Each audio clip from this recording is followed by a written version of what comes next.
नमस्कार, मैं आपके साथ अंजना और आप देख रहे हैं सिरोही टुडे। आइए नजर डालते हैं आज की खास खबर पर। राजस्थान में बीजेपी कांग्रेस के लिए मुसीबत बन सकती हैं छोटी पार्टियां, जानिए इसका पूरा सियासी समीकरण। राजस्थान में विधानसभा चुनाव की उल्टी गिनती शुरू हो गई है। ऐसे में प्रदेश की प्रमुख दो पार्टियां हर दांव आजमाकर जनता को साधने की कोशिश में जुटी हुई हैं। इस बीच राज्य में छोटे दल भी एक नया राजनीतिक मोर्चा बनाने की कोशिश कर रहे हैं, जो रेगिस्तान में चुनावी पिच को खराब कर सकता है। जानकारी के अनुसार अन्य हिंदी भाषी राज्यों की अपेक्षा छोटे राजनीतिक दलों ने राजस्थान में लगभग 10 से 15% वोट शेयर हासिल कर लिया है, जिससे वे सरकार गठन की दौड़ में महत्वपूर्ण खिलाड़ी बन गए हैं।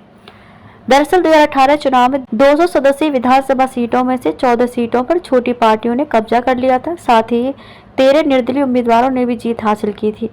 वहीं इस बार बीजेपी और कांग्रेस के पूर्व सहयोगी एक साथ आकर एक नया विकल्प पेश करने की कोशिश कर रहे हैं।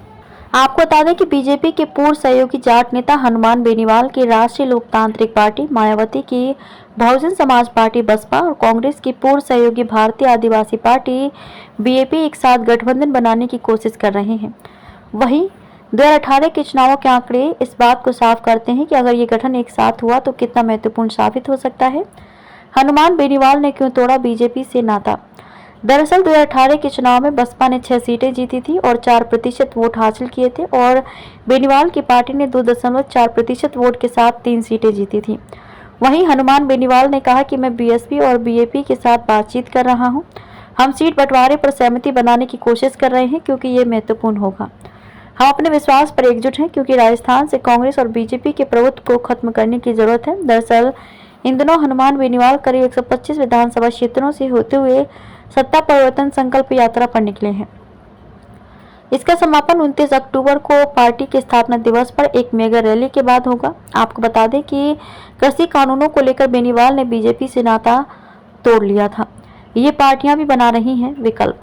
वहीं 2018 के चुनाव के बाद से बेनीवाल ने खेमसर विधानसभा उपचुनाव जीता है और एक उपचुनाव में दूसरे और दूसरे उपचुनाव में तीसरे स्थान पर रही। बेनीवाल का कहना है कि अगर वे गठबंधन नहीं कर पाए तो भी उनकी पार्टी सभी सीटों पर चुनाव लड़ेगी।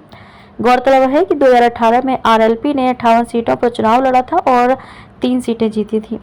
साथ ही 2 सीटों पर दूसरे स्थान पर रही थी और 24 सीटों पर तीसरे नंबर पर थी। वहीं बसपा की बात करें तो 2018 में बसपा ने 189 सीटों पर चुनाव लड़ा था और 6 सीटें जीती थी। इन पार्टियों के अलावा असुद्दीन ओवैसी की एआईएमआईएम और आप भी कुछ सीटों पर नए विकल्प प्रदान कर रही है।